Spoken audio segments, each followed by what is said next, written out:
Hola, ¿qué tal? Muy buenas tardes. Como bien lo comentaron, mi nombre es Iraís Pérez. Yo estoy como Country Head en Fitch Ratings para la región andina y Centroamérica. Para mí es un honor estar aquí con todos ustedes y quiero agradecer a Latinex por esta cordial invitación a este evento que se ha vuelto imprescindible en el mercado panameño. Previo a dar paso a nuestros analistas, expertos y comenten sobre las perspectivas de los sectores bancario y de financieras no bancarias, quiero reiterar nuestro compromiso como Fitch Ratings en este mercado, en el mercado panameño, en el resto de Latinoamérica, contribuyendo al desarrollo de estos mercados con nuestros análisis independientes, consistentes y obviamente que agregan valor a todos ustedes como emisores, como inversionistas y a todos los que participan en el mercado de capitales. Muchas felicidades a Latinex por estos 35 años, a Olga Cantillo, presidenta de Latinex, felicidades y a todo tu equipo por esta excelente organización.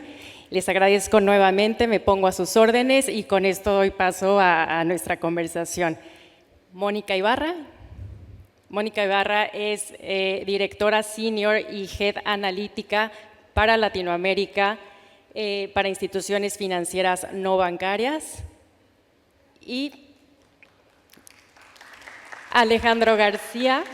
él es Head también para Latinoamérica, para el sector bancario.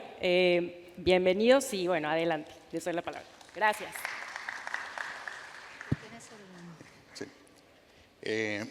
Sí, gracias Iraís por la introducción y gracias por la invitación y tenernos aquí. Vámonos directamente con la presentación. Queremos compartirles qué es lo que estamos viendo para la región en el segmento de instituciones financieras, representando a los bancos y a los intermediarios financieros, y vamos a hablar sobre las perspectivas y los retos y oportunidades que vemos en el segmento en los diferentes países.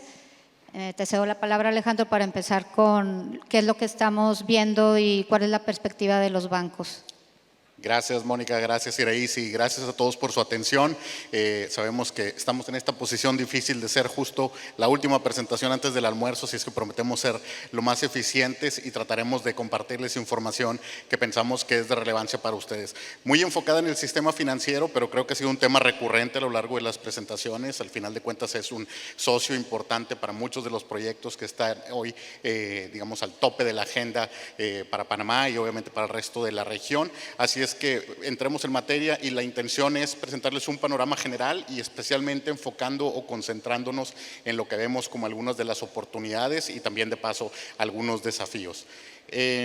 Vamos a comenzar con darles un panorama de lo que nosotros llamamos nuestras perspectivas sectoriales. Esto es algo que actualizamos año con año y también incluso hacemos algunas actualizaciones a la mitad del año, y es básicamente una apreciación de manera agregada para cada una de las industrias y sectores que cubrimos, y en particular para el sector financiero pues significa nuestra expectativa de cómo vemos las condiciones de operación, las condiciones macroeconómicas y el entorno que enfrentan las instituciones financieras en el año actual y si vemos alguna tendencia en particular respecto a los periodos recientes o a las expectativas, digamos, de largo plazo que tenemos. Empezando por el lado del sector bancario, me he permitido aquí presentarles tanto el listado de los principales países para los que tenemos una perspectiva sectorial en cuanto a sus industrias o sistemas bancarios,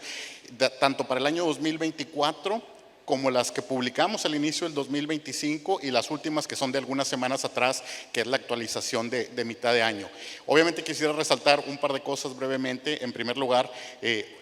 la gradual tendencia de estabilización y de digamos más convergencias a la neutralidad de los sectores financieros, porque obviamente nuestra región no ha estado exenta de desafíos en los últimos años, desde la pandemia más todos los demás fenómenos globales e idiosincráticos que hemos vivido, pero la verdad es que algo muy positivo, especialmente hablando de los sectores bancarios, es la resiliencia, la relativa estabilidad y el buen desempeño que hemos visto a lo largo de estos años. De hecho, en particular quisiera resaltar cómo desde el inicio del año para el sistema bancario panameño hicimos una revisión que venía obviamente en deterioro el par de años previos por los desafíos especialmente macroeconómicos. Sin embargo, hemos visto una gradual y tal vez digamos muy incipiente tendencia de estabilización y de fenómenos más, un poco más halagüeños panameños en términos de la foto macro, las expectativas de crecimiento, también un poco tendencias positivas a la hora de hablar de la calidad de las carteras, la estabilización y muy sutil recuperación de la rentabilidad, pero en general vemos que eso viene, digamos, vemos una conjugación de diversos factores que se están moviendo, si bien lentamente, pero diría en concordancia en la dirección correcta. Y con esto, después del sector bancario, le regreso la palabra a Mónica. Sí, para el segmento de intermediarios financieros lo vemos, los retos son distintos y las perspectivas también pueden variar. Por un lado tenemos una perspectiva general de los intermediarios financieros no bancarios en Latinoamérica, el cual a mitad de este año está en deterioro, y esto viene principalmente de las dos economías más importantes que son México y Brasil, y específicamente en el subsector de compañías de financiamiento y arrendamiento, porque la manera en que lo vemos desde la agencia a los intermediarios financieros es por subsector, pues la perspectiva y el comportamiento de las entidades no es el mismo en cada uno de los subsectores. El deterioro en México y en Brasil, que de hecho más bien venían de un panorama más neutral para 2025, cambió derivado de todo el tema de tarifas, que obviamente para México es un mayor reto para los intermediarios financieros. Y en Brasil también es un tema de tasas de interés, que de nuevo para el intermediario los costos de fondeo se vuelven un reto mucho mayor. Y en el resto de los países el panorama es neutral, y esto se refleja también en el comportamiento de las entidades.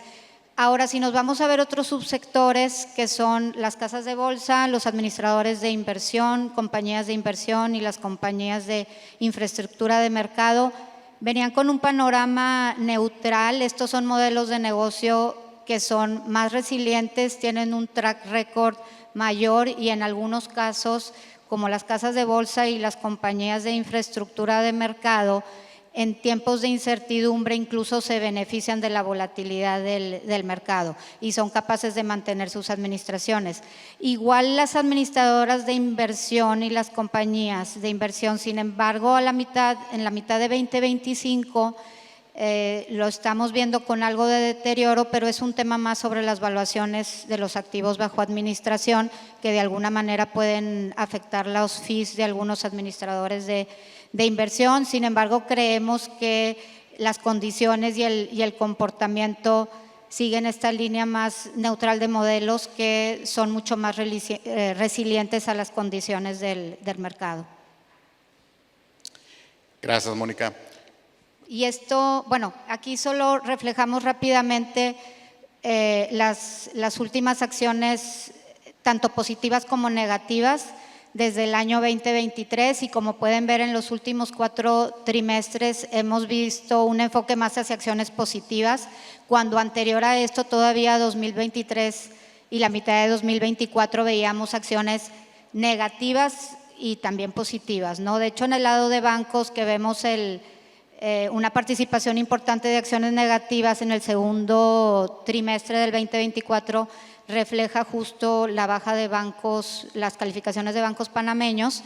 asociada también a la baja de la calificación soberana de Panamá. Y en el caso de los intermediarios financieros, la mayoría de las bajas estaban asociadas más a el riesgo de refinanciamiento y liquidez, que es un reto mayor en los intermediarios financieros, versus los últimos trimestres en los que incluso hasta hemos visto alzas de calificación, y de nuevo también reflejan que estas entidades fueron capaces de superar estos retos de refinanciamiento, y lo estamos reflejando justo en los ratings también.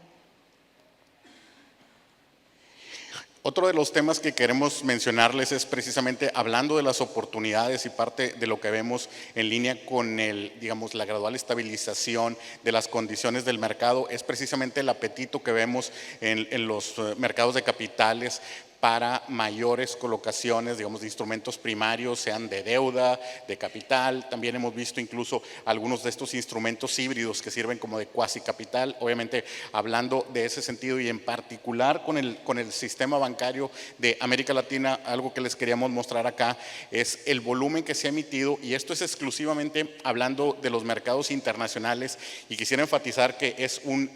un tipo de activo, un tipo de instrumento que es particularmente todavía más sensible, porque son estos que se llaman instrumentos híbridos de capital, que vienen en la forma de instrumentos de capital adicional Tier 1 o de capital Tier 2, que digamos que pueden contar o ser elegibles como parte del capital regulatorio de los bancos, pero obviamente es un tipo de instrumento que también es de los que es más susceptible a las condiciones de mercado. De hecho, podemos ver acá cómo en el año 2022, perdón que no lo muestra visualmente la gráfica, pero cuando comenzó el choque del incremento de inflación, subida de tasas y obviamente la acentuación de la aversión al riesgo en el mercado, pues básicamente no hubo colocaciones de estos instrumentos, hubo virtualmente unas muy selectivas de bancos mexicanos de propiedad extranjera en el año 2023,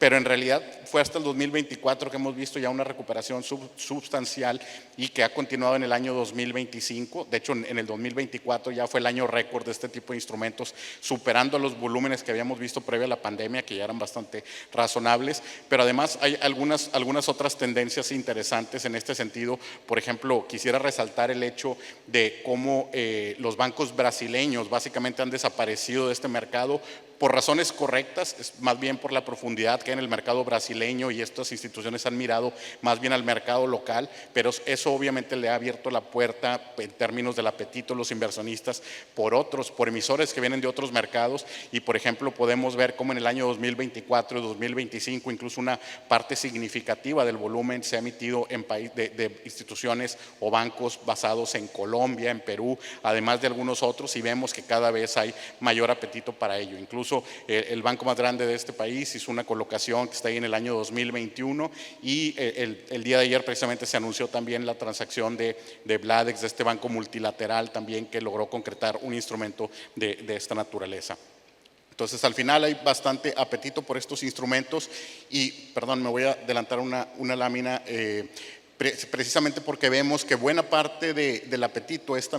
lo vemos derivado de dos fenómenos fundamentales. Uno de ellos es con relación a las fusiones y adquisiciones. Se ha hablado también antes de la potencial consolidación que puede haber. Obviamente este mercado, el mercado panameño, no ha estado exento de algo de esta consolidación. Sin embargo, acá nos estábamos enfocando en transacciones que se han anunciado o concretado en los últimos 12 meses, obviamente en distintos países, muy concentrado en algunos países de Sudamérica, del Cono Sur, pero incluso acá mismo transacciones como la que ha anunciado el colombiano Da Vivienda, integrando las operaciones de Scotia en el propio Colombia, Panamá, Costa Rica. Vemos que hay mucho potencial en el sentido y mucho acceso al mercado para poder financiar parte de estas transacciones. Y la otra razón fundamental es en relación con los crecientes y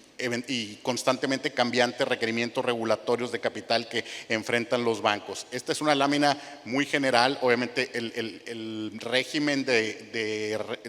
respectivo a la capitalización requerida para bancos ha ido evolucionando a lo largo de la región, siguiendo las mejores prácticas internacionales. Esto es una representación visual, digamos, de todos los distintos buffers o colchones de capital que se han ido introduciendo, pero vemos cómo al final de cuentas la vara regulatoria ha estado creciendo y también por eso ha detonado buena parte del apetito por estos instrumentos. Y en términos de intermediarios financieros no bancarios, Mónica. Sí,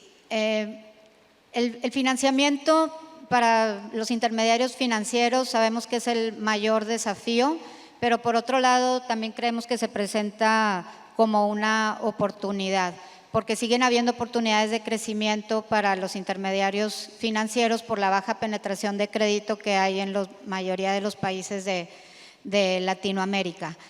Lo que refleja esta gráfica, de hecho, es deuda en mercados locales e internacionales, que si bien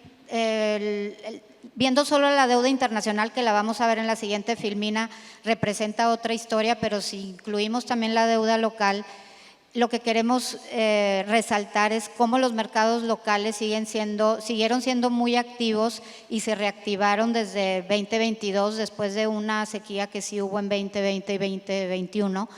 y cómo los mercados locales sí han estado apoyando el financiamiento de los intermediarios financieros. La mayor participación, como lo podemos ver en esta gráfica, es en Chile, que el mercado justo para estas entidades es muchísimo más dinámico, pero también creemos que se presenta como una oportunidad en el resto de los países. Lo que representa el mercado panameño también, como pueden ver, es bastante pequeño, pero de nuevo, sí que presenta una oportunidad porque sigue habiendo una necesidad de financiamiento y además pues sigue habiendo oportunidad en el mercado que los intermediarios están buscando constantemente. Y bueno, esta es una tendencia que creemos que va a seguir creciendo. Si miramos solamente la deuda en mercado internacional, en el 2023 es que vimos esta sequía,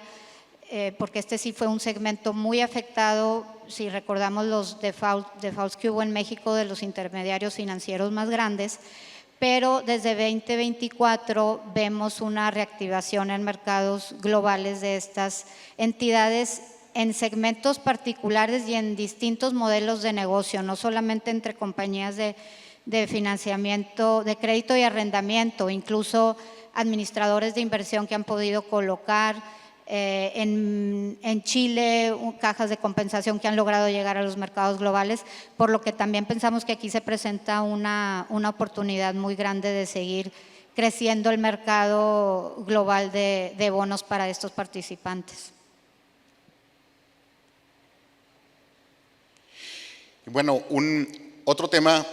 importante ahora por el lado de los desafíos, nos pareció significativo hablar acerca del entorno macro y soberano, y en particular hablando del riesgo soberano, que obviamente fue algo particularmente temático el año anterior, en el 2024, cuando Fitch decidió bajar la nota de Panamá. Este es un panorama general, digamos, de nuestras calificaciones soberanas en la región, pero quisiera resaltar un poco el cambio o el viraje significativo que vemos, digamos, cuando uno mira estos últimos 10 años, vemos que primero había una acentuada tendencia hacia acciones o perspectivas de calificación negativas que están marcadas con todas las áreas sombreadas en rojo, y al final de cuentas, después de la pandemia y después del shock de inflación, subida de tasa y el impacto que eso tuvo en los desbalances fiscales y tendencias de deuda, comenzamos a ver una gradual estabilización, incluso diría hasta acciones de calificación positivas. Hay varias economías de la región que tienen una perspectiva positiva, aunque si bien es cierto que son algunas de las más pequeñas de la región, pero al final de cuentas creo que hay una tendencia, se comienzan a ver estos indicios, digamos, de tendencias relativamente constructivas al respecto. Pero también es cierto, y quisiera resaltar que dentro de esos desafíos que enfrenta, y en particular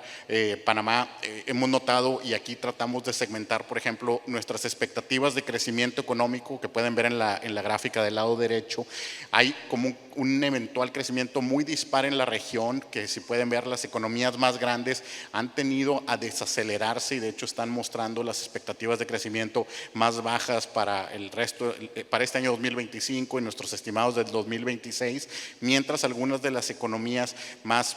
pequeñas y medianas son las que están liderando estas perspectivas de crecimiento, y entre ellos vemos cómo después de la desaceleración que vivió Panamá, que por cierto fue algo menor a lo que esperábamos en el 2023 y 2024, pero ya empezamos a ver o estimar un crecimiento superior al 4% de nuevo para el año 25, el año 26, y eso esperamos que termine siendo relativamente positivo pues para las dinámicas que están detrás del riesgo soberano. Sin embargo, también es cierto, hay que resaltar, y que bueno, un desafío importante, y por eso pensamos que los siguientes meses van a ser fundamentales. Hay que recordar que Panamá sigue manteniendo una perspectiva estable en su calificación soberana, aunque nuestros colegas de la respectiva área han resaltado precisamente el desafío de seguir trabajando en la consolidación fiscal, seguir reduciendo el déficit. Creemos que hay de nuevo algunos fenómenos macroeconómicos y tendencias que son digamos moderadamente optimistas o positivas en ese sentido, pero claramente algunos otros temas también, como la discusión del paquete fiscal para el siguiente año, y obviamente la manera en que coadyuve las dinámicas macroeconómicas, también serán fundamentales en ese sentido. Y por último, el último tema que queremos conversar, Mónica. Sí, y por último, no queríamos dejar de hablar de este tema tan relevante de digitalización y transformación. Y bueno, vamos a comenzar primero con, nuevos jugadores pues son las fintechs, pero aquí queremos hacer una comparativa entre las características de un segmento y otro. Y los llamamos nuevos jugadores, en realidad hay algunos que ya tienen más de 10 años en el mercado, sin embargo, comparando con la estabilidad y track record de los bancos, es que son nuevos jugadores en la economía. Y para las fintechs, ¿cuáles son las características? Bueno, son monoproducto, ya sabemos que sus modelos comienzan ofreciendo un solo tipo de producto y por lo tanto la concentración es un riesgo que nosotros miramos de cerca. También, pero por otro lado, el tema de la tecnología que comienza desde cero, sí, tal vez no están heredando un sistema tecnológico con el cual trabajar, sin embargo, también les permite adecuar sus modelos y la tecnología que se usa para generar negocio al ser tecnología in-house que ellos están generando. Lo que sí es que sí en todos los mercados vemos es que todo es en aras de mejorar la experiencia del cliente, ¿no? También las nuevas generaciones tal vez ya no quieren esa costumbre de tener que estar lidiando con el servicio tradicional bancario, que es el que todos conocemos y está creando fricción en la manera en los clientes quieren tener sus servicios financieros. Sin embargo, también otro reto de las fintechs desde el punto de vista de la calificadora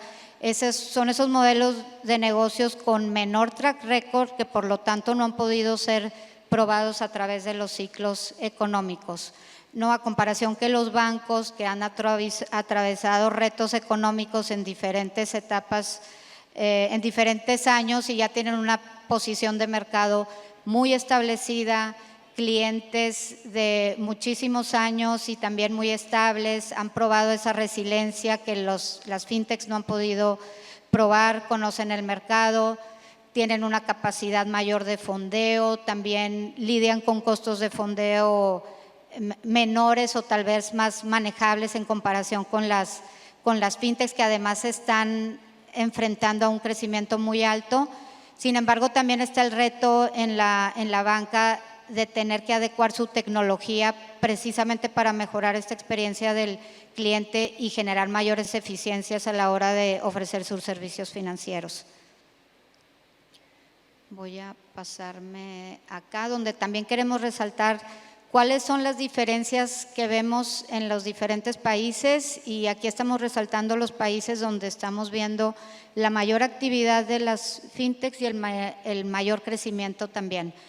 Por un lado tenemos en México, los bancos se dirigen a clientes de mayores ingresos, en comparación con las fintechs que donde están creciendo son los clientes de bajos ingresos porque precisamente es ahí donde la penetración del crédito es aún muy baja y la oportunidad para seguir penetrando ahí es muy importante. Sin embargo, estos clientes generalmente, bueno, como no son bancarizados, que es también que presentan un riesgo por el bajo historial crediticio que tiene el cliente y porque finalmente son clientes de mayor riesgo, que de todas maneras las fintechs también tienen la capacidad de cobrar tasas más altas y adecuar sus modelos de negocio. Sin embargo, se sigue presentando como un reto. Y bueno, también son los bancos digitales de la región que están llegando a México. Justo estos son los que están creciendo muy rápido. Y también hay un riesgo muy importante, los riesgos de ciberseguridad y de riesgo reputacional, que también al ser negocios incipientes creemos que sería un reto mucho más importante tener que enfrentarse a estos riesgos, porque no tienen la capacidad probada de salir de ahí tan rápido como lo podría hacer un banco. Y también otra característica que hemos visto en México son intermediarios fintech que están buscando licencias bancarias. ¿Por qué? Porque también del lado del fondeo de los depósitos hay una oportunidad muy importante. Estos clientes que no son bancarizados representan una oportunidad de crecer depósitos y bajo un esquema de banco, si bien el burden regulatorio se vuelve más exigente y más costoso, por otro lado también le provee otros beneficios a sus modelos de negocios y además de desconcentrarse y poder ampliar la oferta de productos. Actualmente en México, bajo otras figuras legales que existen en el país, están siendo capaces de captar depósitos. Sin embargo, la regulación que les aplica no es la misma que para los bancos. Por el otro lado, en Brasil, donde vemos el mercado aún creciendo, pero más consolidado, donde los grandes bancos, el enfoque más bien es el uso de tecnología para poder ser un lugar que ofrezca todo lo que los clientes están buscando. Y aquí también hay una característica muy importante, el éxito que tiene Pix como medio de pago, que no lo hemos visto despegar de esa manera en el resto de la región, y eso también ha abierto la puerta para que estos jugadores puedan no solo crecer más rápido, sino de verdad establecer sus modelos de negocio y tener un historial más amplio y más probado. Y aquí, de hecho, en Brasil también hay una característica muy importante, que las fintechs no solo están ofreciendo servicios de crédito, sino que están atacando diferentes nichos. Hay un segmento muy particular de Bank as a Service que está creciendo muchísimo, más enfocado a pymes, en administradores de activos también. Todo este uso de la tecnología está llegando mucho más rápido a otros segmentos y no solamente al crédito. Y por otro lado, en Colombia también lo último que conocemos es en términos de regulación, que se viene la regulación, que también se viene la entrada de los medios de pago, que vamos a ver, esto es algo que estamos viendo de cerca para ver cómo evoluciona, porque esto de nuevo es lo que le abre la entrada a nuevas entidades, a que sigan creciendo, a que sigan ampliando su oferta de productos. El uso de AI también para seguir creciendo sus modelos es muy importante, y el Open Finance también es algo que estamos viendo de cerca. Y bueno, con esto concluimos nuestra presentación. Esperamos que haya sido de su interés, y muchas gracias por quedarse hasta el final. Gracias, Mónica y Alejandro.